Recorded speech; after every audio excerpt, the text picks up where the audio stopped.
This is the Infinity Summit Group. Truth, passion, success.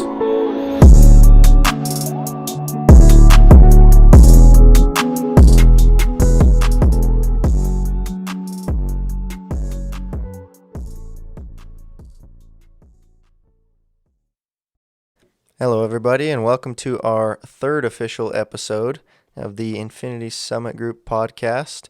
This episode is about good debt and bad debt.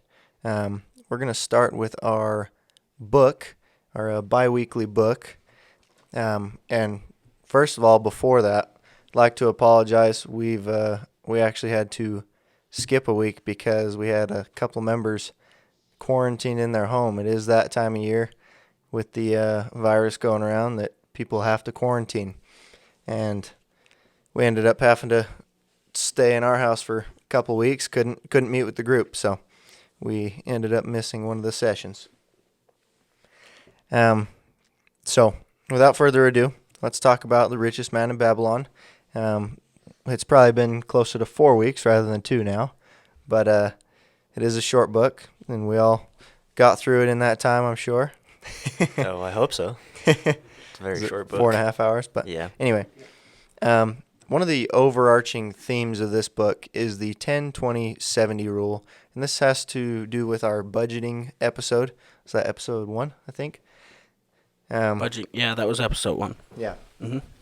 So the 10-20-70 rule basically says no matter what, you save 10% of your money towards yourself, towards your future, towards your investments.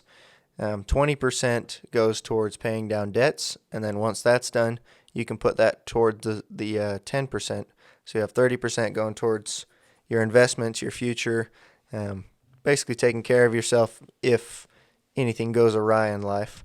And then that last 70% is the amount you can live on.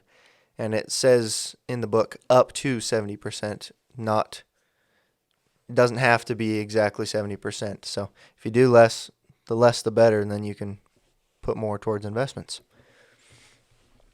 So we'll jump right into the 5 laws of gold that are in this book. Law number 1 is gold cometh gladly and increasing quantity to any man who will put by not less than 1/10 of his earnings to create an estate for his future and that of his family. That is the first part of the 10-20-70 rule. 10% goes towards your future investments. And we here at the Infinity Summit Group actually practice that through whole life policies. Absolutely, and other means just Saving in general. Oh yeah, saving in general. Always save at least 10%. Just pay yourself at first. least. Yes, exactly. And if you can get it in such a way that you don't have to think about it, it's not something you have to pay. It just automatically comes out, just withdrawn straight from your check. That's the ideal way to do it. Then you don't have to think about it, and it doesn't become a burden. It doesn't become an option. And that's how you want it. You want it, I wouldn't say forced, but as close to a quote-unquote bill as you can get it. That way you're always used to paying it. It's not a surprise. And like you was saying earlier, you don't even have to like stick to 10% either. Just like have that be the least amount, like at least 10%. You can it's better to do more. Like if you can save 20%, you're just doubling the time. Having the time. Yeah, doubling having the Doubling time. what you save. Having the time. Exactly. Yes. I'm a little distracted right now. That's all right. Not a problem. And I think I personally put aside about, 30%-ish. I try to do more, but as I'm not financially free, that's kind of difficult. And only got the one source of income right now, just my job. So I think that's where I sit too, around 30%. yeah. Not too far off from there. I think I'm around 20. 20 is probably where I'm at right now. Yeah. 25. 20, 25. Is that including our whole life policies? That's just whole life policy, 30. nothing else. That whole life is expensive, but only because I make it expensive. And worth it, yes. Yeah. If you want to max it out, it'll make it worth it, for sure. Yeah. I mean, just with mine, I think I put in approximately, we'll say $6,000, and the death benefit has grown by 46 grand. So it's That's solid. That's a pretty good. worthwhile investment, and you get cash value out of it. So it's definitely worth looking into for those of you who haven't yet. We have Law 2 here. Gold laboreth diligently and contentedly for the wise owner who finds for it profitable employment, multiplying even as the flocks of the field. This is just meaning that if you put your gold to work, then it will come back to you and make children, essentially, and they will work for you as well. As long as it's wise investment, he says. Yeah, Yes. so that would be through investments and different things that you buy to build a stream. Like what he was saying, your the stream of gold will runneth into your purse or something like that. Yes. Yeah, basically I'm saying even a rich man can't spend endlessly unless he has an endless supply of gold coming into his purse as well. And that's, yeah. I'd say that's one of the biggest things about the book is like you can't really. It's about like putting your money where it can multiply. Mm-hmm. That's like one of the biggest things in it, as well as like you have to have things that are giving you money it without having you physically going and putting yourself out there, basically. Yeah, if you're just working a physical labor job, like I am right now, there's only so much I can make in a day. Whereas if I have investments on the side and they're making me money as well, then I just increase my ability to earn. I increase the gold coming in and the gold I can invest to make golden children. And everybody has limits. Everybody's got time limits. Everybody's got a limit to their body. Like you cannot get that rich by working like a At labor McDonald's. job at McDonald's or even like the jobs that we have. Like I make pretty decent money for my age, but it's not going to make me rich. There's no way like I could get Yeah. rich just by working there. Right. Got to make those smart investments. The gold itself is really an investment. Like, just because it keeps on building no matter what, really. Especially if the stock market crashes or anything like that. Yeah, it definitely holds its value. And it's the dollar that fluctuates around the value of it. It's pretty cool. That's why we saw a huge dip in March, and then it shot up, and then it kind of leveled out a little more, but it's much higher than it was in March, and and just a tiny bit lower than it was in, let's say, June-ish, I think was when it peaked. So The stock market, that doesn't affect silver, though, does it? I think it all affects it, right? yeah, so the trend that I've noticed is that the stock market and gold and silver follow very closely over the short term. So on a day when stocks do bad, silver and gold will drop as well. But if they see a consistent downturn in the market, then they start jumping towards gold and silver and holding on to them, because a lot of people hold their value in gold and silver, and then they try to earn money in the stock market. And when the stock market jumps down, then they sell off some gold and silver to make up for those losses and try to hedge themselves against those losses. But it's a very interesting play. And then as the stock market continues to drop, much like it did from 08 to about 2012, 2012 was when silver and gold prices peaked in recent years. And the stock market had continuously dropped, and everyone bailed. Silver and gold dropped, and then silver and gold started shooting up because people saw that the market wasn't coming back up. So it's a cycle. It's like an endless cycle. Yeah, they track together until the market becomes too unstable to hold investors. Then they start jumping ship and investing in gold and silver. Well, that's the thing. Gold and silver will always be there, though. Like Mhm. stocks Yeah, don't necessarily always stay around. right. Gold and silver are very good insurance of value. No matter what quote unquote price the value of the dollar is, Right. essentially. The dollar only has value because of the idea of it, really.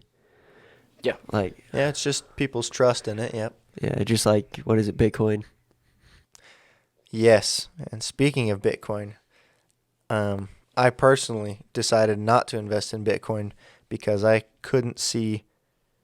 I know how blockchain technology works. I think it's a good idea. I also don't think it's corruption proof, and I think as soon as it becomes a better monetary substitute than the American dollar, that governments are going to jump on blockchain technology. And there's not much behind it as far as like a value base. At least the dollar started with a gold standard. Blockchain technology only starts with the fact that there's going to be a limited number. All about scarcity. Yeah, exactly. And then at that point, you might as well make, certain type of pebble Yeah. a currency, or better yet, let's go back to gold and silver. Yeah. That's an actual tangible currency. You trade bars, coins, whatever. That's what I think would be the best, is back to a gold and silver standard. Do you think that's ever all around the world? Like, say, if you took gold plates to, like, New Zealand or Asia, do they still hold their value there? Yeah. Do they? Yeah, gold and silver hold their value worldwide. The fluctuation is going to be when, in America, American Eagles have about a $2 it's called Upcharge. upcharge. Yep. Just because it's a more well-known silver dollar, more trusted, it's just got an upcharge, and it's about the same. It's the exact same amount of silver as, let's say, what I've purchased, Britannia's, Mm-hmm. and it's $2 less an ounce. You're paying for the name, essentially. Yeah, exactly. It's like a name brand of silver. Mm-hmm. So just make sure you shop around when buying those things, and you'll have the same value across the world. Pretty crazy to think that like literally all the gold and silver is sold out just around the virus time. Like, I don't know, it's just crazy how much was sold. Yeah.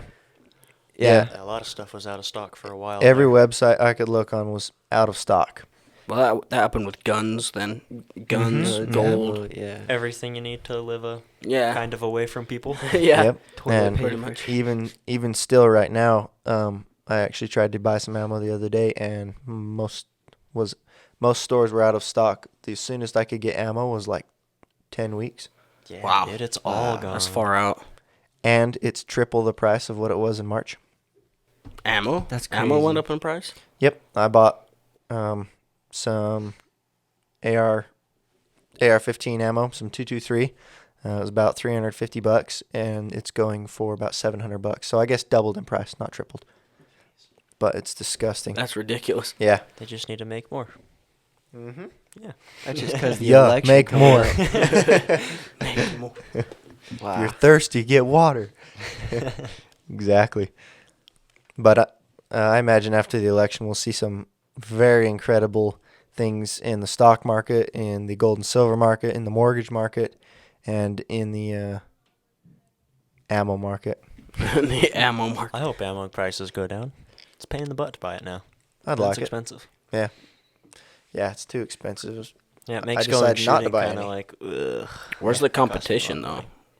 with ammo? Like, It's just the fact that everybody is Just the purchasing it. people. so it's scarcity. They've got something like they Mhm. sold like 600-700% more guns this year than they have last year so far, just because like the riots and stuff. So That's just to this point, too. We still have a couple months left. Yeah, I was going to say, we're not out of the bushes yet. honestly, This month it is was probably going to be crazy for it was buying. a high number too of like first time gun buyers and Yep.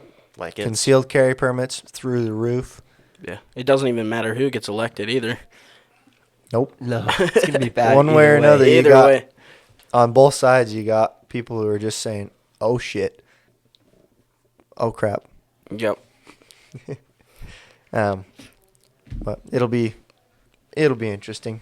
We'll definitely do a special on or around the election. Yeah, I was going to say, I don't know if we'll be able to do that live. We apologize. I don't know if we talked about it in our other podcast, but we're going to do a live stream when the presidential debate happened. But Election. the election? Yeah, Yeah. we were Yeah, gonna do it on the November. election day. Yeah, Okay. I'd still like to try if we can on Is it- Tuesday. I would Is it like to Tuesday? do Is it. that Tuesday? I'd like It's to do a Tuesday. podcast on the election day. Well, I don't yeah. want to necessarily do a huge, long live one. Maybe just an hour or so. It'd be Yeah, and I don't even know about live. We don't even have to do it live. We could just record it and then give our thoughts because, yeah, Yeah. we don't have enough. We don't have a solid enough base to do it live really right now. Anyway. Oh, that's right. Because YouTube, to do something live, it takes a lot, huh? Mm-hmm. Okay. Well, either way, I want to do one on election day. A podcast, and then we'll release it just as soon as we can after that. Because it'll be outside of our regular podcast. We could do Line two. up. One on Monday, one on Tuesday. Exactly. And then just edit the Tuesday one and get that one out just ASAP. Mm-hmm. Try to get it out by Thursday or Friday if you can, and then see from there. That'd be cool. Yeah. Should we jump back to Alrighty. topic? Yeah. Yeah, we Got a little off distracted. Track. So, 5 laws of gold. Rule number 3. Gold clingeth to the protection of the cautious owner who invests it under the advice of men wise in its handling. Basically saying, as the book says, you're not going to invest to buy jewels with a brickmaker. Don't pay the brickmaker to get you jewels. Exactly. Pay the jewel maker to get you jewels. Or the appraiser, jewel appraiser.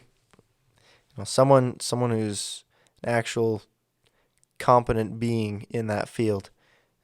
Just like you're going to hire not a road construction crew to build your house, you're going to hire a house construction crew, house contractor, and they'll hire out the right people. It's just common sense on that one. And it's even trickier too because you have to go into, like, say you wanted somebody to build your house, you got to find the right company to build your house too. You can't just go to any one of them and pick one and be like, yeah, you're probably good. Like, you have to do your research if you want to make a smart investment on anything. Yeah, Do a you'll lot be of getting your research. house stapled together. Yeah, exactly.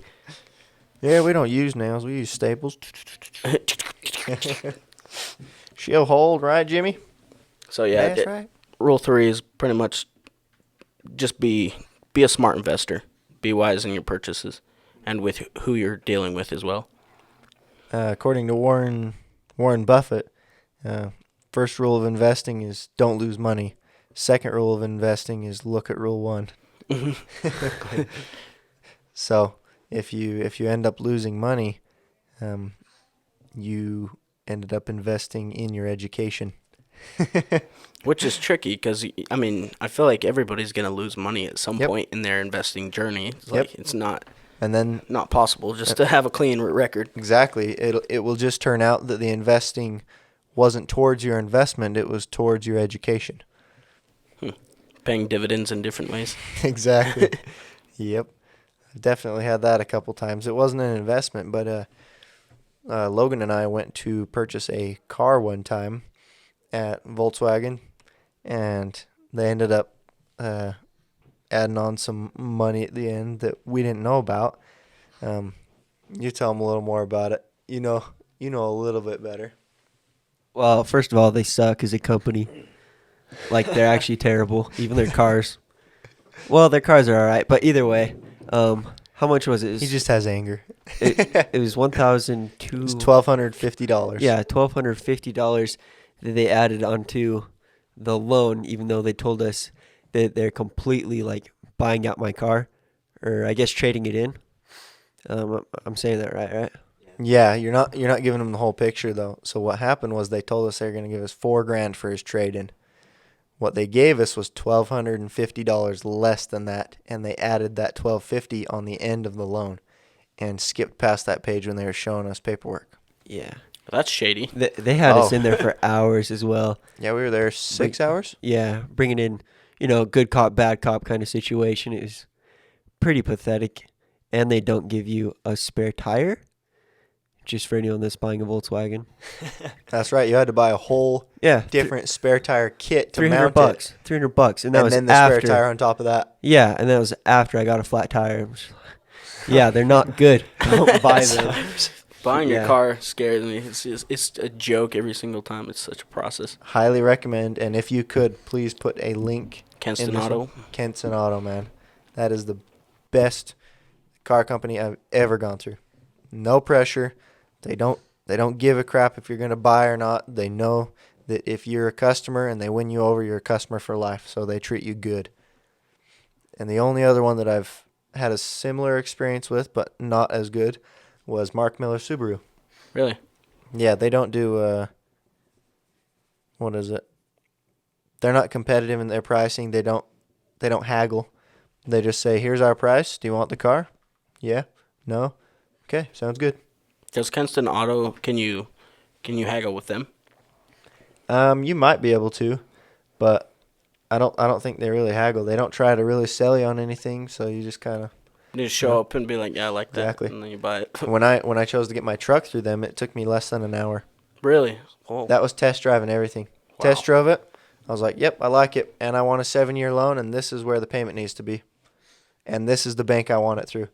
And they typed in their computer. Okay, sounds good. Wow. All done. Here's Yeah. the keys. That does not happen at other places. No. You're there for like 3 hours, and that's just going over the freaking paperwork. Yeah, it's stupid, and it's all a tactic, all a sales ploy. It's so annoying. Well, So- another thing about Volkswagen. Your extra payments on Oh. your car that you didn't Yeah, have? yeah. So I traded in the car. Oh, kind of like and chess. This is a I good. only had one. But yeah. This is a good example of saving extra money for reasons like this. I had to pay for 2 cars for 3 months. I was on my 4th month until they finally paid off my Corolla, which is what I traded in. So, yeah, pretty So pathetic. they really didn't give you the $3,000, or did they pay those last 3 months too? Yeah, they paid. They finally gave it back, like the money back. Oh, they did. Yeah, after I was paying for so long, but I think the bank actually gave me that money back. Jeez. Well, They either way, probably yeah. paid your loan paying and then for the 2 money cars. that's just left, right? Yeah. Because that's what happened to me is I had to pay for 2 car payments, but now there's $300 in an account that I never use. So So watch when you're buying cars, and it definitely has to do with number 3 rule of the 5 laws of gold. I'm bringing it back, boys. We're going way out. Rope it in. Rope it in. And that's law 3 again. Gold clingeth to the protection of the cautious owner who invests it under the advice of men wise in its handling. And that has to do with finding the right car dealership, because some car dealerships are better than others. Wiser than others. Some are wiser than others in the handling of cars Yeah. and the handling of their customers. That just And makes that's what you gotta know. makes my point. Do your research on who you're buying from. Exactly. Get an honest person that's good in the aspect that you want to get, Yeah. or like Yeah. whatever you're trying to get into. Being or a buy. salesman, honestly, I don't think is that like amazing of a skill. Because like, you know, when you go to the mall and you walk into a place and they're like, "Hi, what are you looking for?" And you're like, I hate nothing. that I'm just stuff. looking around." They're like, "Do you want to buy this? Do you want to buy this?" You're like, "Okay, I'm leaving. I'm not Yeah. even gonna stay in your store because you're pressuring me." It's like, Yep. that's not a good Those salesman. stands, they'll make eye contact with you. They'll be like, "Hi, how's your day?" And I was like, "Yeah, hi, how's yours?" Keep walking, and then they, "Oh, but have you tried this product? Yeah. Here, let me put it on your arm. You want to buy some?" And then you say no, and they're just like, "Okay, screw off." You know what's interesting too? I went to Walmart the other day to just pick something up. I forgot what I was grabbing, but they're doing that with the flu shots now. Like this lady literally stood right in my way. Like went out of her way to stand in front of me and was like, "Do you want a flu shot?" I was like, "No." Tried to avoid her. She went around. She's like, "Well, it's flu season." I was just like, "Dude, get out of my face. I'm not getting a flu shot." Yeah, tell the her, hell? back up. Back off. They ain't mandatory yet, woman. Yeah. We ain't being forced yet. Still have my rights. Mm-hmm. Which are fast slipping away, by the way. Yes. Yes, so quick. let's go to number 4. Just like, whoa. All right, but we're doing this quick side It's a topic. good podcast. Just okay? remember back in March where they said all we need is a 2-week quarantine from you, and how many months is it later? The And how whole many year more almost. mandates have been brought out, and They say into ridiculous. 2022 that we could be wearing masks. BS, if you ask That's me. ridiculous. And they're doing it slowly and not very loud either. So they'll just kind of like create stuff and be like, okay, now there's a new thing, and everybody just kind of picks up on it because they're not noticing it at all. Mm-hmm. It's ridiculous. Yeah, and the amendments they just released on the voter thing too. I was looking at some of them, the way they're worded, I was like, heck yeah. And then I looked up the actual amendments, and I was like, oh shoot, that is not good. This is not correct. But anyway, back to number 4 of the 5 laws of gold. So number 4 is gold slippeth away from the man who invests it in businesses or purposes with which he is not familiar, or which are not approved by those skilled in its keep. This is kind of a repeat of number 3. Basically just saying, make sure if you are not a professional in that field, that you know someone who is and that they can vouch for your investment. Because otherwise, it's a foolhardy endeavor. Yeah, I did that same thing with like the Bitcoin. Like I bought all the coins just because I was like, oh, this is what everybody else is doing it. I had no clue anything about it. I never watched the patterns of anything about it, and I never made any money. It went up probably like $2, then it dropped like 10, went up to like $12. I was like, this is ridiculous. I'm not making money because I had no clue what I was doing. So just be a little familiar, and like I think your dad was talking about it. He said go into something that you're passionate about, like real estate. Like you're not going to go buy real estate because somebody said it's a good idea. Mm-hmm. Like be familiar with it, get up to date with the new laws that are coming out around it, like what you're doing, if it's going to have a good ROI, all the different things about it. So yeah, be familiar. Yes, exactly. Get learnt. Get woke. Get woke. Jesse needs to get woke. He's falling asleep over here. He needs to get awakened even. For those of you who haven't heard that, it's a halfway decent song if you want to get turned. Awaken by, what is it, Bat Metal? Oh, yeah. Awaken. Sometimes I'll rip that song, not going to lie. All right, on to number 5. Gold flees to the man who would force it. Gold flees the man who would force it to impossible earnings, or who followeth the alluring advice of tricksters and schemers, or who trusts it to his own inexperience and romantic desires in investment. Much like Zave just said, he had romantic desires about the Bitcoin investments, and it didn't pan out. I had romantic desires about the stock market. I earned maybe $20, and I jumped out because of the sheer fact that I had no clue why I was earning money. I didn't have a clue about the businesses, anything. I was like, no. I'll put this somewhere where I know a little bit better. And I ended up, I think, either paying credit card debt off with that or throwing it in a whole life policy, which I know much more about. Both of those. I'm actually pretty dang familiar with this 5th law. When I was when he was a young warthog. When I was doing sales, I was selling products. I would lend my money out to people who said they were going to go get me better products and that I would have a really good return, and they all tricked me. You know, it's just a constant, like, getting tricked and effed over, if you were, just with your money, because, you know, they're not trustworthy people, and they're not in it for you, and they're not trying to help you. So basically, if it feels too good to be true, it probably is. Exactly, yeah. Yeah, and my BS meter is a lot more sensitive than it used to be nowadays. There's a lot of stuff I've fallen for over the years and thrown money at, and now I won't hardly throw money at anything without a good written contract and assurance that there's collateral, physical collateral. Don't click on the YouTube ads. None of them. They're all traps. Same with the Facebook ads. Yeah, facts. I've tried watching those videos. It's like, yeah, you can earn $30,000 a month if you only invest in our $1,000 program to get to our $2,000 program, which leads to the $3,000 program. Yeah. Just spend $7. We'll give you a free ebook. Wait, what? Then buy $1,000 worth more of stuff, and then keep going and keep spending money, and then you'll literally not make any money. Or the pyramid schemes, and people are like, well, just sign under me. Yeah. Yeah, okay. Exactly. You sign under me, you get a cut, I get a cut. The guy above me gets a cut, and then when you get people under you, you'll get a cut of theirs, and then it keeps going up the line. Which never works. It's called multi-level marketing. It's just a fancy word for pyramid scheme. Yeah. And I knew people who would do that. When I worked at Starbucks, there was people who would come in and meet all the time, and they tried to rope me into it one time, and I was like, my future is not here. Smile and wave, boys. Yep. Smile and wave. Yeah, they tried cozying up to me, and I was like, here's your coffee. Yeah, no. I haven't seen you for like 2 years. Have you heard about this new thing that I've been trying? I hate that.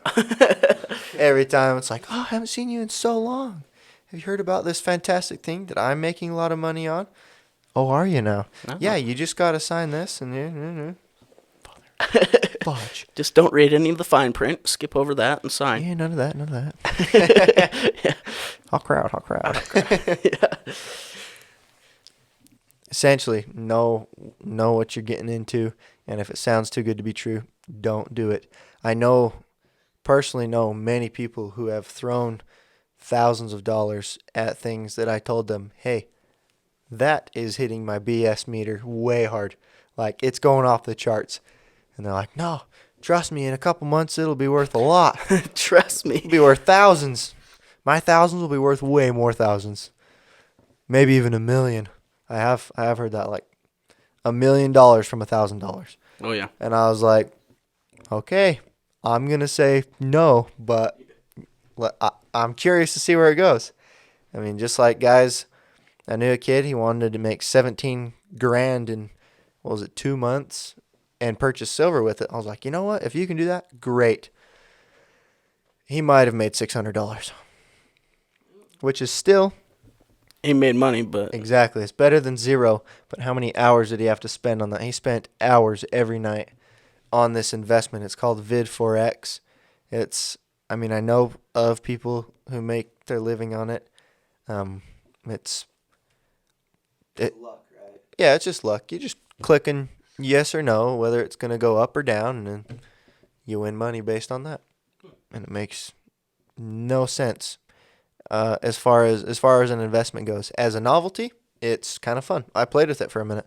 It's kind of fun. Earned, $20 in 3 minutes, but then I lost $10 in the next 3, It's very, very interesting. Yeah, I'm going to have to look into that because that's interesting. I probably wouldn't do it very often, but...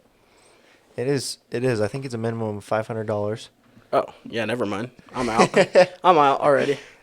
And this kid, by the way, I asked him if he had gotten any money back out of it because he put money into it, and he does the investing or whatever in this program. And then I asked if he'd gotten any money back out of it, and he said, no, I haven't pulled any money out of it. And so I'm like, okay, when you can get $1 back, let me know. Yeah. Because the way he explained it is he purchases Bitcoin, which then goes into this program, which he then invests in yes and no type answers. And that makes him money. And then somehow he gets it back into Bitcoin and back into his wallet.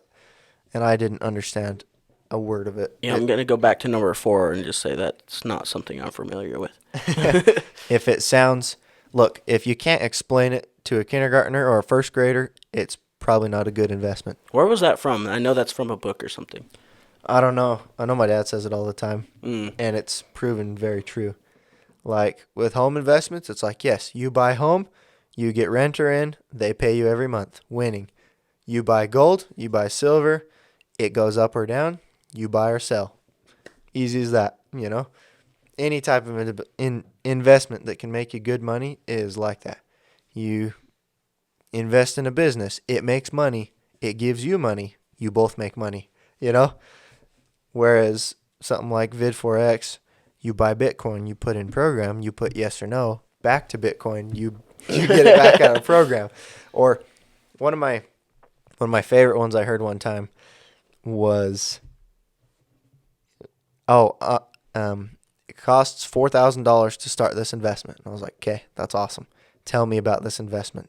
How do you make money? How do they make money? Well, they're making ATMs for veterans so that they can get loans through these ATMs. And you're investing to create these ATMs. It's $4,000 per ATM, but you get a certain percentage off the ATM for each withdrawal. But it can only be veterans who make a certain criteria for the loan. It was just like, no, just no.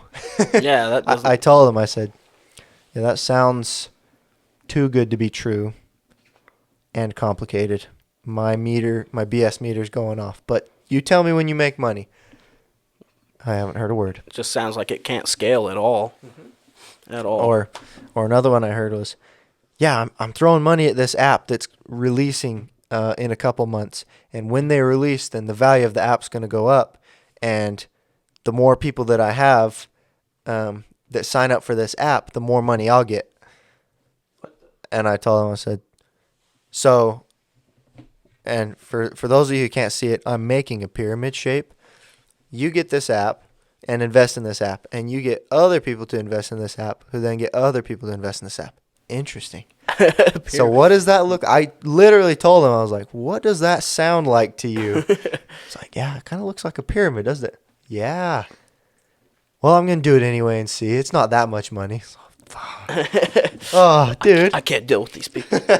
The tricky part is, and I think a lot of people, something that a lot of people like accidentally get into is, in this book it actually says don't pass opportunities.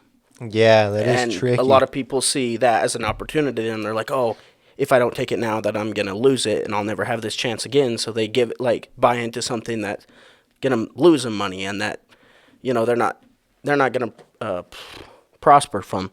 But it's tricky to know when something's a good opportunity and when it's a trick. When you're not going to lose money. Yeah. Well, people think opportunities are just going to land in their lap. They don't understand that you actually have to go work for it. That's true. So You create that opportunity fund. You go search for it. You get learnt. If you don't know about it, don't do it unless you know someone who knows about it. But that's also a slippery slope. Because if a friend comes to you and is like, hey, I got this cool new investment. This happens all the time. I got this cool new investment. It'd be awesome if you threw some money at it. Okay, what do you know about this thing? Oh, nothing. I just know a guy who knows a guy. Hard pass, sorry. Yikes on that. Yeah, I'm good. There's this dude at work. He's like part of this whole investment cabinet council. It's like, no. Sorry. And go back to that luck thing where you're saying opportunities are just going to fall in your lap, and people think that, but really you have to go search them out. That's the same idea with luck. I don't think luck exists. I think it's all about like the law of attraction. You know the law of attraction. Mm-hmm. So that, in my mind, isn't just like, oh, you're going to think about it. It's you're putting yourself in those. Gonna think about it real hard. Yeah, I'm gonna think about that so hard that it's just gonna exist. It's like gonna pop into being. No, you're gonna put your energy into those things, and you're gonna be watching those things all the time. So you're slowly learning and putting yourself in places where those opportunities will show up. And that's how people are like, oh, the law of attraction works so well. How do you do it? It's really just putting your energy into those different types of things, and then you'll have more experiences around those type of things about what you're focusing on. Yeah, even the great religious texts of our day speak of this. It's a knock and it shall be opened. That literally, you got to take those steps. You got to move in that direction. You can't just think about it. You got to be it and create it in your own life. Make it out of thin air, as it were. And you got to knock on the right doors as well. Which you got to get learnt about to know what doors to knock on. Yeah. You need those oak doors and not those cardboard doors. All right. Next part of the book that we want to go through is the 7 Cures for a Lean Purse. We here at the Infinity Summit Group practice many of these, and we'll talk a little bit about them, but let's just delve right into number 1. Start thy purse to fattening. The 10%. Exactly. 10% minimum. Always, every single paycheck, every single month, every single year, you're putting away that money. You fatten your purse on the side, and it doesn't get touched. Yep. I don't really have anything to say on that. That's pretty self-explanatory. So Yeah, and we kind of already went over it in the first one, in the first section too. true. Cure number 2 for a lean purse is control thy expenditures. We went over this very heavily in episode 1. That was budgeting. Control thy expenditures. It is so difficult sometimes to control yourself on spending. It's it can be as small as a water bottle or as large as a Leather jacket, car. or a car even. Yeah, I was going to say body armor, but we don't need to talk about that. Is that an investment though? Well, we'll You're see. investing in safety. Yes. Yeah, Did it arrive yet? I guess it depends on who you ask. No, it's not arriving till around election time, maybe a little bit after. I want to see it when you get it. Oh, you'll all see it when I Yeah. get it. Trust you me. You will see it, and y'all will jump on that train, I'm sure. I already want one. They're cool. But Yep. All right. So control thy expenditures. Budgeting, again, we recommended YNAB.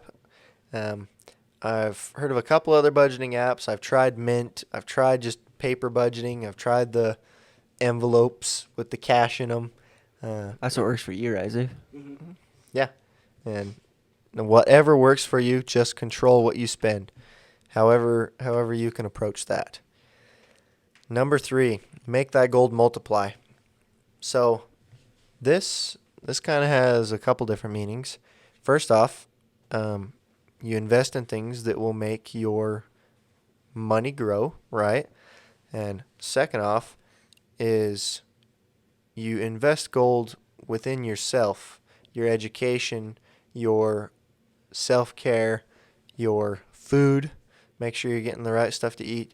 You invest gold within yourself so that you can make the gold outside of you multiply even more. That's a very important one that we went over last time. Also, putting your money in places where it can get interest, right? Or is that Yes. was the first thing you were talking about? No. That's a very good one. Make sure. I guess that is a type of investing actually, and it does make your gold multiply. Is not invest, but save your money somewhere where you're going to get interest. A lot of people will do mutual funds. A lot of people will do IRAs, 401ks.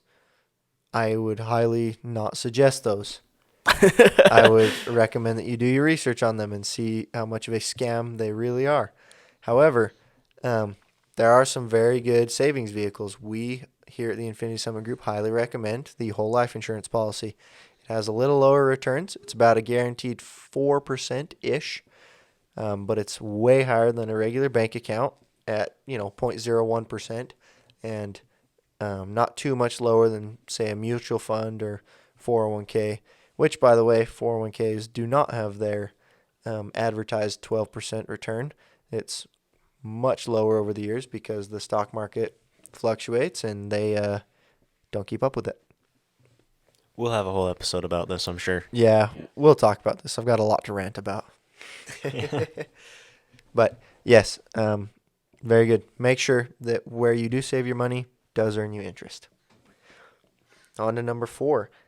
Guard thy treasures from loss. Again, with those rules of investing by Warren Buffett, which, for those of you who don't know, is one of the wealthiest investors in the world that is known in the public eye. So that's the first rule of investing. Don't lose money. Second rule of investing, refer to rule 1. That was a tongue twister. And when you do decide to go in on investments, then make sure that you have collateral. Make sure you have a contract. Make sure that you can withdraw your money if you have to. Make sure you're going to get some forced appreciation in that real estate.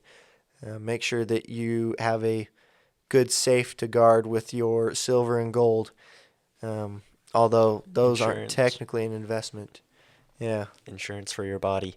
Yes. If you get hurt. Get insurance, health insurance, life insurance, car insurance, all of it. It's very worth it. It will pay out in the end. Even get a term policy, cheap.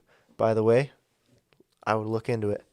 Tammy just got a term policy for $900,000, and it costs just under $30 a month. A lot of those you can transition into what we do too, right? Yeah. After a little bit. Yep, you can transfer those into whole life policies. She didn't have to get a blood draw or anything. It was, I think, same day. They sent in the application and approved her. It was whack. I'm guessing for a whole life policy, because it is your whole life, they are going to have to do all that stuff. But with the term policy, they are a little more lenient. So look into it. Since I can't do the other one, I might have At to least for now. to look at it. Yeah, they said till COVID's over, right? Pretty much. They said we could reassess it once COVID's over. So we'll see. So that's a fancy word of saying they don't know. Yeah, that's fair enough. And well, I'd highly recommend looking into a term policy. It's cheap. It'll give you a lot of death benefit, and the term Tammy's was 20 years, so that's pretty good. Yeah, that's pretty far. And then just once you get a wife, insure the crap out of her. You can insure her with a whole life policy for all the money that you earn, and all the money that she earns, I think. So that'd be worth looking into. I know my mom and dad had to do something similar because he had one term policy on him before his cancer, and now he's uninsurable until 55. Wow. And then they said, we might think about insuring you at that point. So he was able to roll that one term into a whole life, but it's not very big. And then my mom has a lot of life insurance on her because she hasn't had any extra health issues or Health anything. issues, yeah. Exactly. All right, roping it back in. 7 cures for a lean purse. Number 5.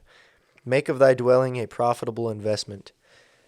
This is also known as house hacking. Essentially, when you purchase a home, when you have a place to live, condo, whatever, even a trailer, get renters in with you if you can stomach that. A lot of people can't. It's hard to share your dwelling, but if you want a cure for a lean purse, then take on renters and have them in your dwelling, and it'll help pay for your mortgage or rent or whatever. I don't have any experience with this yet, but I do know of someone who does, and it's seems to be working well for him. Makes decent rent off it, and yeah. Dalton and Jakey. Yeah. Yeah, doing I pretty figured. neat. I mean, it's Dalton owns a house, and Jakey helping him pay to own that house. You know, Yeah, it's fantastic. Works for both parties because one gets the place to stay. Yeah, And one needs rent, or one needs a place to stay, and one gets a nice chunk out of his mortgage every month. So yeah. everybody wins. Mm-hmm. 2 people, actually. Because Tanner That's lives there, too. Oh, Tanner rents from him too, huh? Mm-hmm. Yep. Dalt probably lives there almost mortgage free. Yeah. I doubt it. Actually, no, they probably go almost gotta be. thirds. Because his home was just over 300, I think. I thought he was saying 350. Okay, I thought it was like 330, but that'll make sense. So his that might be it payment's either. probably around $2,000, huh? Yeah, because I think our house that we bought was just over $3,000 or 300,000, and Yeah. it's like 2,100. It's got to be over 500,000 now. Your guys' house? Supposedly, allegedly, but you know. Yeah. What can you sell it for is the question. Yeah, but that's also, we haven't had it appraised since we put in the whole basement in. Oh, really? Yeah. Dang. You guys are house hacking. Yeah. We're doing it. I love it. All right. So make of thy dwelling a profitable investment, and that is what I plan on doing when I purchase a home as well. I'm sure we'll all be intertwined in that somehow, but Yeah. it'll be fun. Number 6, insure a future income That's investments, right? and insurance. Yeah, and insurance. Because not only do you want to insure a future income for yourself, but you want to insure a future income for your household, your spouse, your partner, your kids, any of it. That's why life insurance, life insurance, life insurance. That way, if you die, you don't have to stress when you're dying. That's one time in your life you should be able to just relax, take your last breath, enjoy it.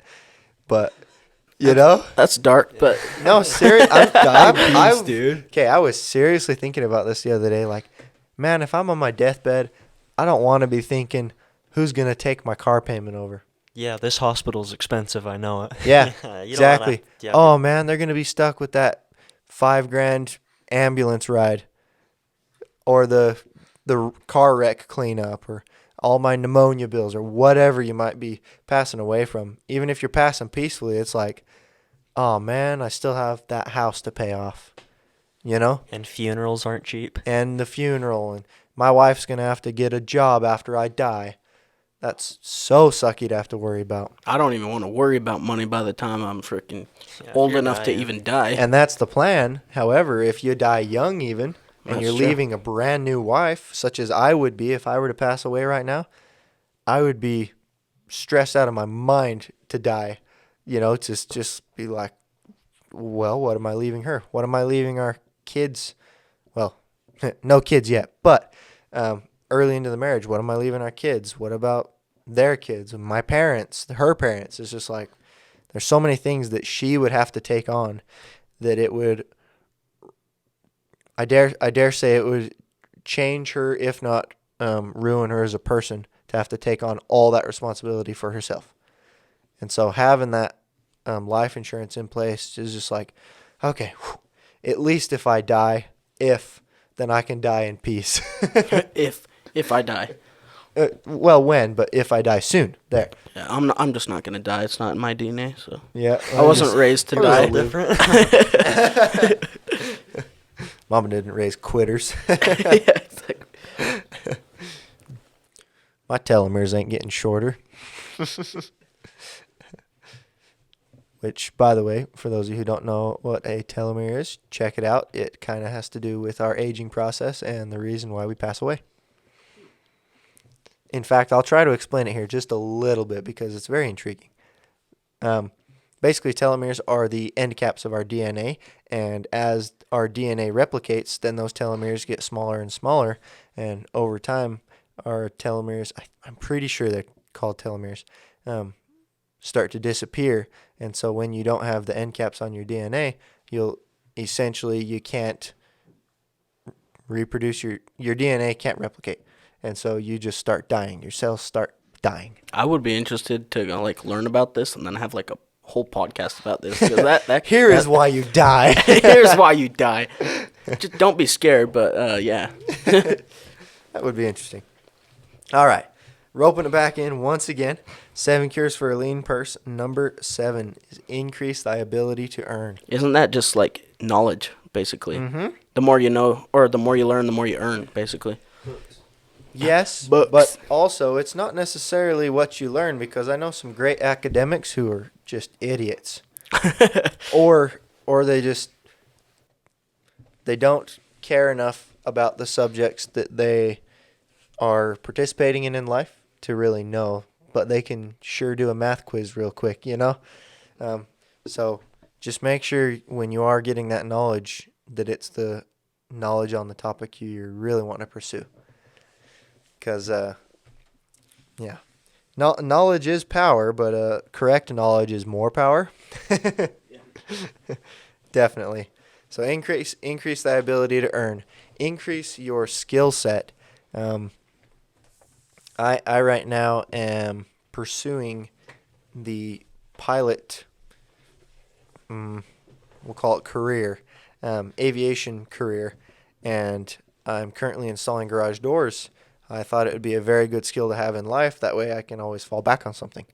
Increase my human life value, as Rick Kerber would put it, and I'll increase my ability to earn, essentially. Jesse increases his ability to earn as he continues to learn about all the paint stuff. Yeah, woo, painting cars. Yep. I know there was a time, though, where you didn't know all that and you weren't earning much, and then as you continue to learn Yes, more. The more I learn, the more I get paid, which is cool. Yes, exactly. Same with Logan at his cabinet shop. Yeah? Or is there not much to learn? Yeah, you're just there. Yeah, The longer you're there, the more you earn. Yeah, it's not based on skill or if you're a good worker. It's just however long you've been there, the more you get paid. All right. Well, I know At Zave's been least from what I've practicing heard. bartending. It's Oh easy yeah, work. that's definitely the more you learn, That's the more you earn, nothing. especially. And the faster and prettier you can make it, the better tips you get. That's facts. Heck yeah. All right. So that's Richest Man in Babylon. Let's choose a book for not the next podcast, but the one after that. The next bi-weekly book. And let's choose it, excuse me, right off of our website. Take us to the magic.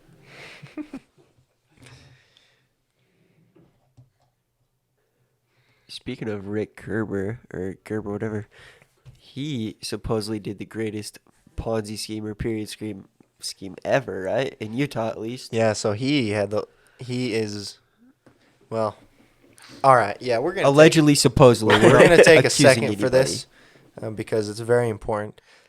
From what I've heard of the people who are very close to him, they said he's nothing but a great and honest man. They love his work. They love his values. They like everything about him. From what I've heard about what I've read about him is that he ran the largest Ponzi scheme in Utah at close to $100 million. And he is serving prison time right now because of that. So what's a Ponzi scheme for the people out there who don't know? Let me look up the exact definition because I sort of know, but I don't want to be spitting wrong facts. I always assumed it was something like you're promising things and then not delivering. Yeah. I don't know what it means, but that's what I figured. Okay. So a form of fraud in which belief in the success of a non-existent enterprise is fostered by the payment of quick returns to the first investors from money invested by later investors. Oh, okay. It's literally got a picture of a pyramid scheme. Yes. Yes, sort of. But pyramid scheme is more like I make the most, you make some, and then, it goes down from there, each person making less and less. This one is like I have these fantastic investors that invested in my idea, and I brought on more investors. I'm paying these these first investors with their money. I So see. it's not investing. It's investing in a fake idea, and you're using the later investors' money to pay off the first investors, and so they made money on their investment, quote unquote. What did he even promise? What was he selling to people? That is an excellent question. A lot of it was like freedom, principles, schooling. Yeah. Yeah, there's a lot going on with that because I've also heard stories that judges couldn't get the people to call them out for being bad or whatever. Like when Yeah. they'd call witnesses, they're like, Mhm. "No, I knew what I was getting into," and then they had to "Nope, you don't count. Go away." Yeah. So a lot of Sketchy. interesting and shady stuff went down around this man, Rick Kerber. Either way, the very basics of it is that his 13 Principles of Prosperity are a must-read, must study. They are fantastic principles to live by. I know different people who live by them, and they approach them in very different ways. So just approach it in your own way, and it'll be good for you. It'll improve your life. Where can we even find those? Because I know they got taken off SoundCloud. Yeah, you won't be able to find the lectures. Just what they are, right? Yep, just know the principles for now. There was a link to the lectures. I apologize for those of you who tried clicking on it. They do not have them out anymore. For whatever reason, they're off the internet. I'm working on getting them right now. Even if I do get them, I don't know that they will allow me to distribute them to the audience. But we will at least be able to talk about them, I'm sure. So, Awesome. yeah. And we may have to pay for them, by the way, That's fine. as a group. Yeah, I was talking to Nephi, and he was saying he knows the wife. He's going to talk to her about it.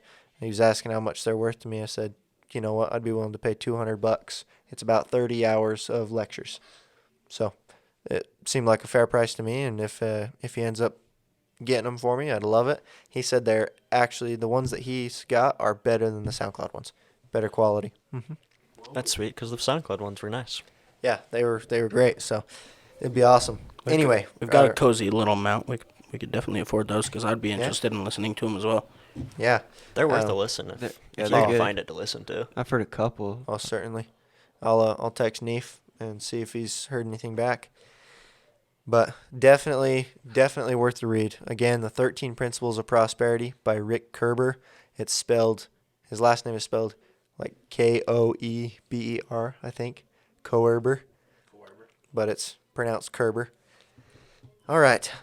Back to the topic at hand. The original theme of this podcast was We good were debt picking and a bad debt. book. Huh? We were picking a Oh, book. we were picking a book. Thank you. You have the website pulled up, Yeah, brother. I do have it pulled up. Thank you very much. 12 rules for life? Question mark. I feel like I'm not ready for that. I'm not ready for that. That is a lot. Let's do it. The Alchemist. I wouldn't mind doing that. Yeah, What's that about? I'm down to do The Alchemist. So Or have you read it too recently? I read it like this year, but I wouldn't mind reading it again. I'm down to reading I it. really I like read it. I read it like every 2 months or so. Yeah. I love it. It's more of a spiritual book and listening to the world around you and things like that. Very intriguing. It's more of a storyline, kind of like The Richest Man in Babylon. Almost the same length. Mm-hmm. It's really not a bad read. We're going to need some spiritual talks after this election. We'll need Jesus. Ground One us. way or another, we need Jesus. Y'all need Jesus. Agreed. So, did we want to do The Alchemist, or would you guys rather something else? Sure, let's give it a rip. Okay. Have you ever read it before? No? Okay, and you haven't. I know that. Let's do it. Okay. All right. So we'll do The Alchemist in 2 podcasts from now. Yep.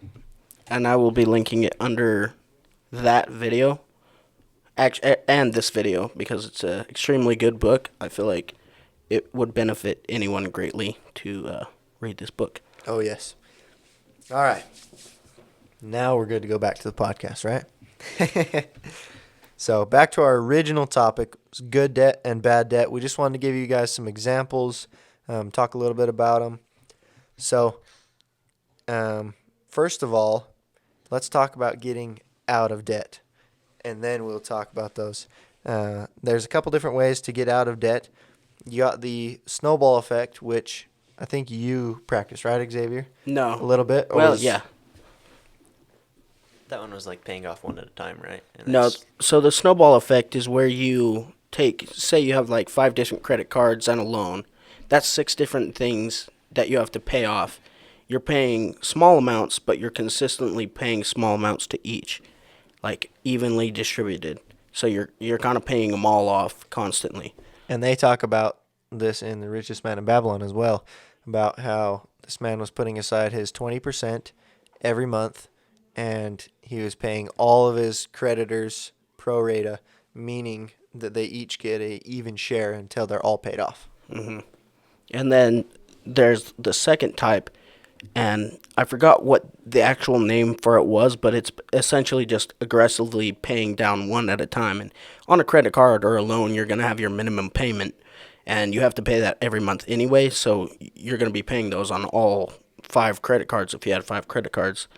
But you pick one credit card with, say, the highest interest, or one debt with the highest interest, and you just attack that debt until it's gone.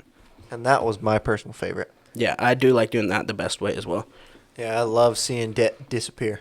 Just get it done. Bam, bam, bam. I actually see debt as, I don't know, I've got a pretty imaginative mind, but I see it as like enemies, and I'm like, I have armies, and every time like I have debt, like they're killing my soldiers, so I have to attack that enemy until I completely destroy them. So you might as well send your army at one enemy at a time, rather Exactly. than split it up and weaken it. Yeah, it's battle tactics. I like it. I don't know, that's how I look at it, but That's actually pretty dang good. Yeah, it's a good way to look at it. All right, so some good debt, some good expenses that we're going to talk about. First and foremost, knowledge. Knowledge is power. Knowledge is money. Knowledge is everything. Without knowledge, you're a fish. yeah. I would say not. Are we talking about good debt right now? Like, We are talking about good debt. okay, because Yep. knowledge can also be a bad debt thing, like college. In my opinion, college, if you're there for the wrong reasons, is not. Gender studies. Yeah, Useless knowledge. just to name one of a few, of many, actually. You can't study infinity. It'll blow your mind. Blown. Anyway, continue. Does it even identify as a mind, though?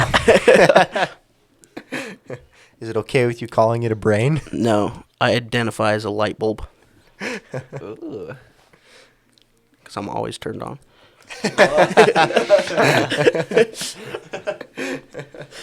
Turned on towards money. Exactly. Light the path. All right. So, even with good debt, it can be bad debt if it's used incorrectly. Like what Xavier was saying with college, if it's a useless degree, if it's not going to get you anywhere, be a little bit realistic. I apologize for the snowflakes, but there's some degrees out there that just won't help you in life unless you're planning on becoming a teacher of that same degree. Yeah, and even things like being or studying to be a doctor. If you don't want to be a doctor and you're going to study that, like, What's the point? what's the point? Like, you're just wasting your money because you're going to hate your career and you're going to hate your life, and then you're not going to be happy. And what the heck is the point of life if you're doing Although- something you hate? Although it is a good way to kind of see what you don't want in life the first year or two of college if you choose to go that route. I know I switched my major, lost some money in it, but also learned what I didn't want. So that was a worthwhile investment, I suppose, if only I would have known beforehand, right? Some things that we really like debt for are real estate, just because though you may have that debt in your name, it is not being serviced by you, it's not being paid by you, and it's someone else paying off your debt, and therefore that debt becomes an asset. No, take that back. That debt becomes your pathway to your asset. And as soon as that debt's paid off, you have a home that is cash flowing each month, an entire mortgage. So that is a very good debt to have as long as you are knowledgeable about it first and you choose the right investment. All the numbers make sense. And we'll talk about that another time as far as make numbers and real estate. Oh boy. I'm excited for that one, actually. Yeah. One thing that I've gone into debt for was silver, and that was very temporary. It was just because my cash was elsewhere and the price was right, and so I threw it on a credit card.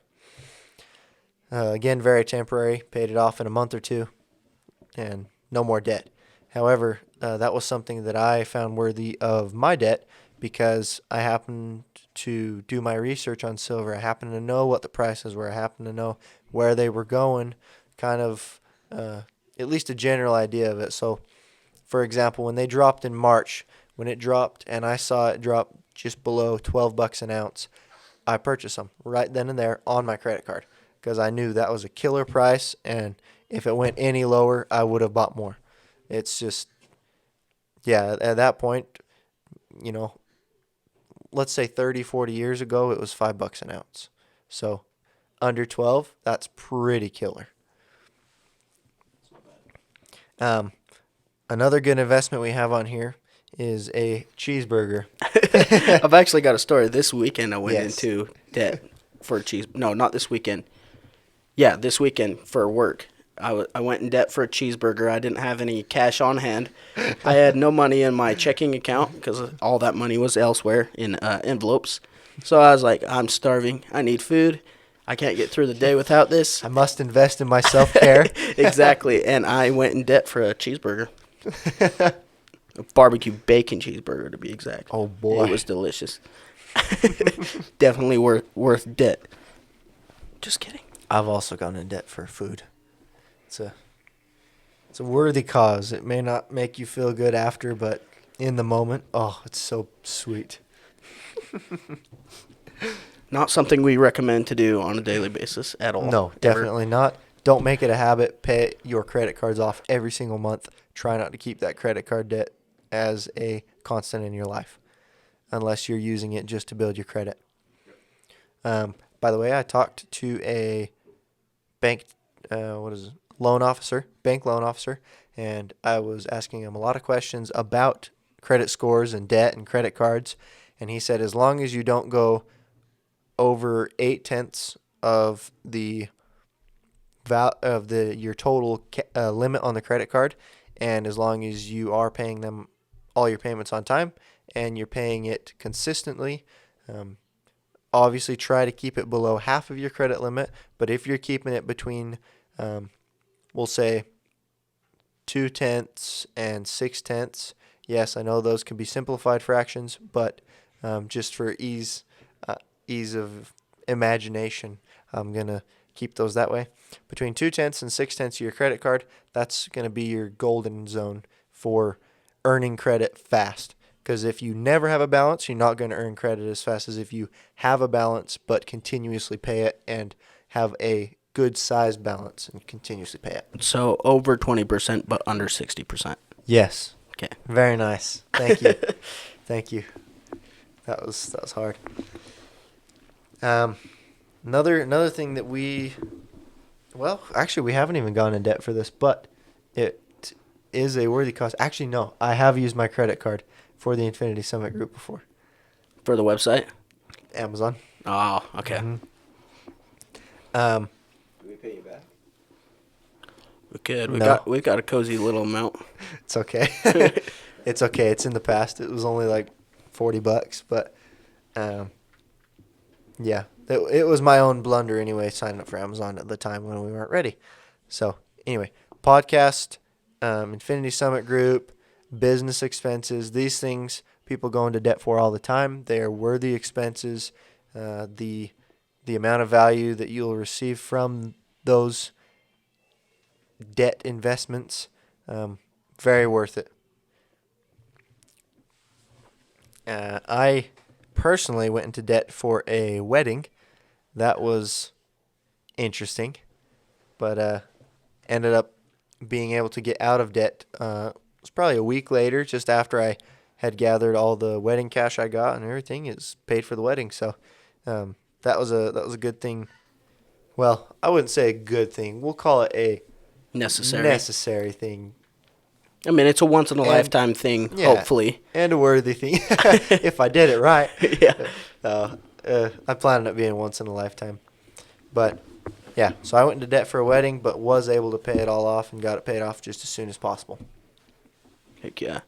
And then education, we kind of went over that one already. Mm-hmm. And then medical expenses. That's not much you can do about that. Yeah. Usually it's just an emergency.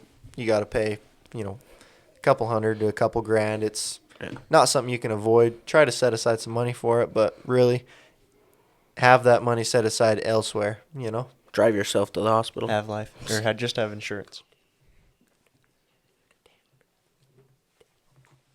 Yeah, life insurance, definitely. So let's talk about, let's do one more good debt thing, and that's credit cards with an asterisk, even 2 asterisks next to it, because it is good if you pay, like we said, if you keep it between that 20 and 60% range, preferably even below that. If your credit's already good, just use it on gas or something. Keep it low, and you'll just keep that credit building and keep it as good credit.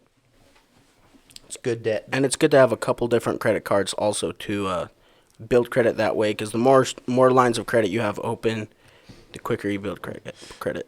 To a point. You want a minimum of 4 lines of credit open. And then if you have like a lot more than that, I imagine a company's going to just think you're a little credit scallion. Credit scallion. Yeah, exactly. I know my credit score went up when I actually got some credit out of my name. Oh, really? But I don't know if that was because of the number of lines that I had or just because of the amount that was on those credit lines. Because Probably the amount. The 2 lines that I got out of were cars. I was a co-signer on a couple cars. and then I got out of those, and my credit went up. So I imagine it was the amount, just the overall amount of credit available to me in the world wasn't being used as much. So let's jump into some bad debt, some bad expenses. Credit cards with no asterisk this time. Definitely credit cards are a trap. Any rewards programs, any sort of cash back programs, anything like that. Never spend a credit card to earn those things. I have made this mistake for you. Please don't make it. I spent thousands of dollars to earn just maybe $150. I've probably gone through $10,000 on that card to make about $150 in rewards. It's not worth it. And that money had a 17% interest rate on it. Jesus Christ. It's nasty. It's a Cabela's card. So Don't high. fall for it. Cabela's has high interest rates. So do many other cards. The card I'd recommend that I've got right now is America First Credit Union. If you can get their, what's it called, Platinum? Yeah. Yeah. If you can get their Platinum card, you have to have a minimum credit limit of $6,000. But if you can get that, that's where the real low interest comes in. And they'll give you cash back options, but don't do it. Just go for the low interest option. You don't need cash back. It doesn't matter. It's, there's very few exceptions to that rule. I like flying miles, or what Yeah. is that? Yeah, Miles. Miles, yeah. That's the only one that I really see myself ever using. Does it give you a good amount of miles, or is it like still not I don't think I have that. I'm just saying, like, I if, know- if there was a credit card I know thing that someone I'd sign up. did. They use it for like business things. Oh, And then they yeah, get I a bunch of imagine. miles doing that. And then I know they've sent my parents on a trip, just free flights with that, and because they went together and we got miles for everyone to go. It's cool. That is cool. Yeah, if you're using it, that's when I would use a rewards program on a credit card. When you have a super high credit limit, such as a business account, and you know you're going to be paying it back, you have a set schedule to pay it back, then it becomes an investment. Mm-hmm. So it just all depends on how you use these things. Another bad debt item is cars. They are very essential for everyday use. They are also a huge liability, and they are definitely bad debt. They're probably definitely less bad than your credit cards, because a car probably has, right now, anywhere from a 3 to 6% interest rate. Your car is not an asset. Also Yes. has resale value. Can't resell your credit cards. Yes. Just be aware of that as well. I do know someone who has a 14.5% interest rate on their not card, on their car, because it was their only line of credit, and they are now 21. So just beware of that. That's why you get 4 lines of credit. That's why you do that just as soon as you turn 18. Yep. Bad debt is also bad investments. So if you lose money on an investment, it wasn't a good investment. That was bad debt for you to take on. Especially if you promise money that you don't already have. Then you're in debt. Yes. And you're losing money. Yes. So you pay for the investment with a credit card, and then you lose money on that too. Yeah. We kind of got screwed on that before. Get boned. On investments. Which one? I don't know if I could say the company. Oh, Trying not yes. to be rude. Right, yes. Because we didn't have a signed I did- contract. We don't know how many shares true. we have.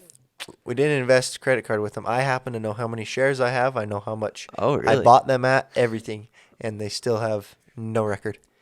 BS. Disappeared. And we can't do nothing about it. Yep. I invested $1,600 in this company, and I bought 633 shares in their company, and they ghosted me. Got left on scene. Haven't heard from them. We continuously ask them about number of shares we got, what they're worth, how we can sell them. everything. They have no information for us and no record of it as far as I know. Their company was supposed to blow up because they were signing a bunch of contracts, supposedly. It was one of those things that, hey, I know a bunch of stuff that's going on. Yeah, it's going to be great. Send us money. And we did. And we lost. We were young, Yes. in our defense. Exactly. One of those trigger words. Trust me. Yep. And it's, it's family. It's like, yeah, this is the plan. It's gonna blow up. They're $2 and $3 a share right now. It's gonna blow up to 10 minimum, maybe even 100. It's like, sweet. Let's throw in some money. Nothing. Crickets. And they're an $11 million company. For real? I didn't know it was that big. They were built on $11 million. Oh, I see. Yeah, they're built on $11 million, and the contract they were supposed to get was $22 million, I believe. It was. Do they still exist? Huh? Do they still exist, or? It does. Oh. Yep, they still exist. They're still going strong. They have put their focus elsewhere, though, such as improving their beautiful house. Yeah, Yeah. it's facts. So, It is beautiful, know who though. you're investing with. Do not fall for trigger words. I don't care if it's family or who the heck it is. Don't trust them. Make sure you have a contract. Anything like that. If it's a brother, it's great. You can trust him. Still have a contract. Doesn't matter. It's not personal. It's just business. It's watching your butt, watching their butt. All y'all's butts get watched. Okay. Yeah, and that goes back to the Richest Man Babylon too. Don't lend to your siblings and friends. Yeah. Not unless you know they're absolutely going to pay it back. Yeah, true. And have a contract. Have something written down somewhere. Because people are some of the worst investments. Yeah, and it's actually funny that people at the bar, like bartenders, are the worst customers.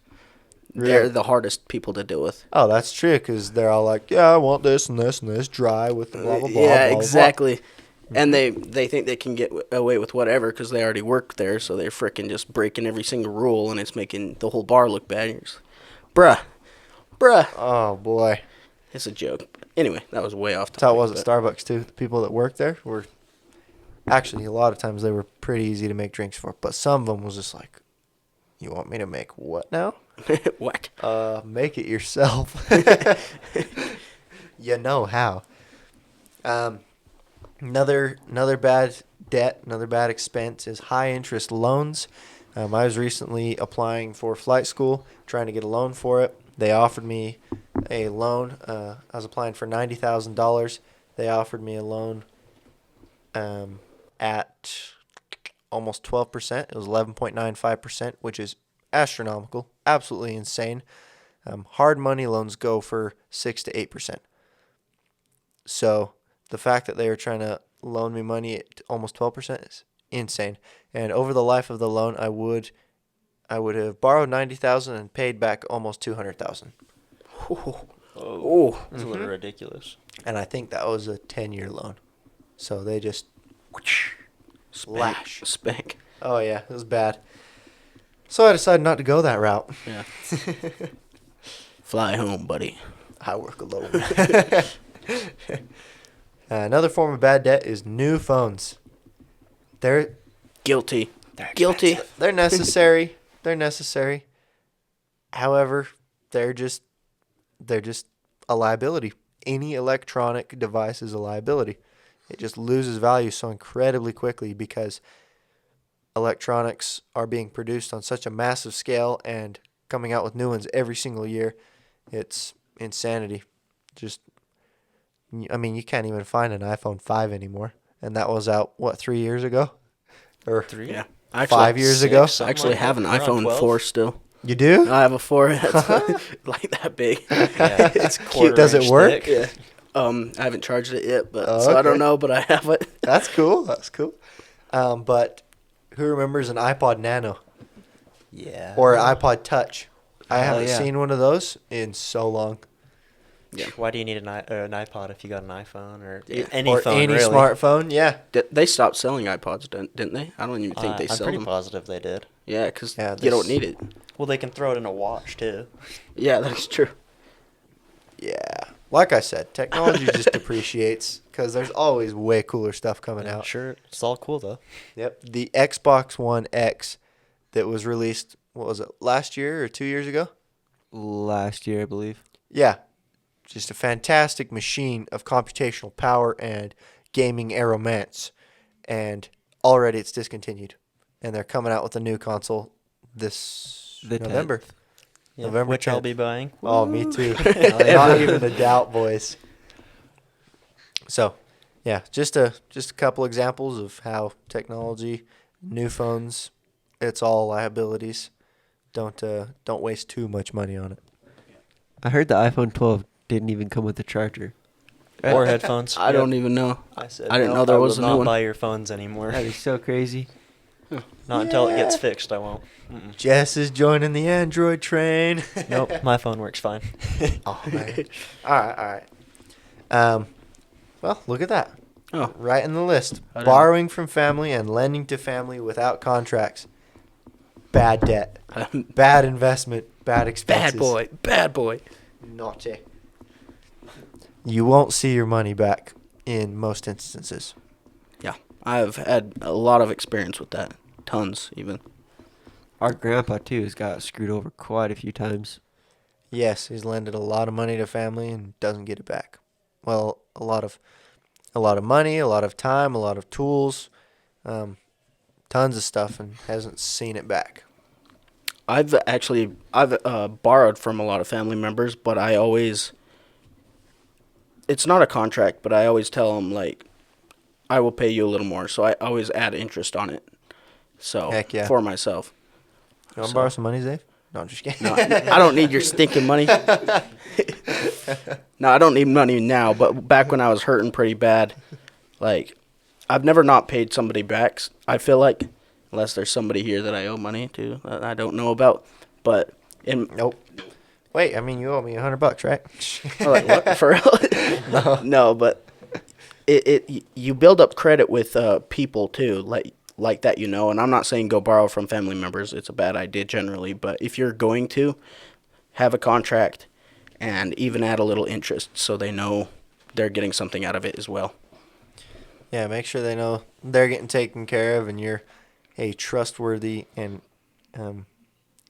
call it integrous individual.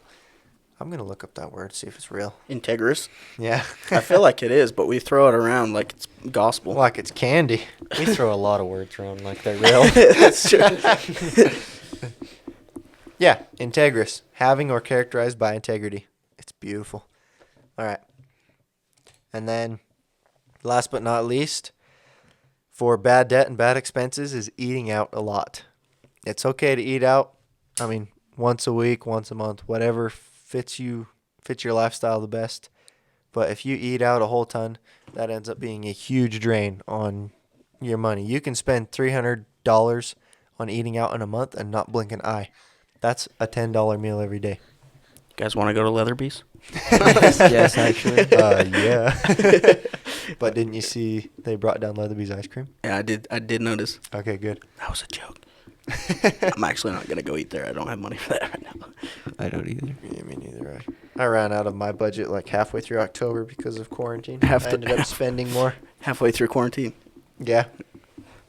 Remember the day I had $1.50 left? Ugh.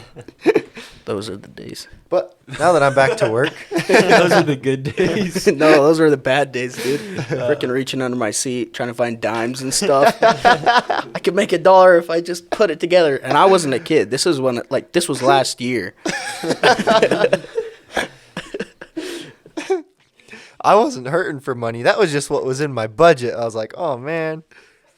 But no, this month has been odd. So I've definitely gone over budget, but I haven't stopped spending.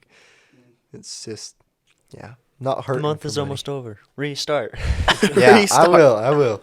Very soon. Oh, this next one's going to be a little interesting as well. Yeah.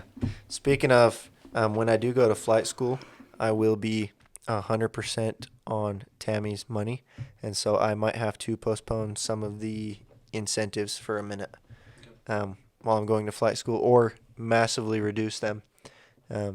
because it's going to be tight with only her working and the money we saved and stuff.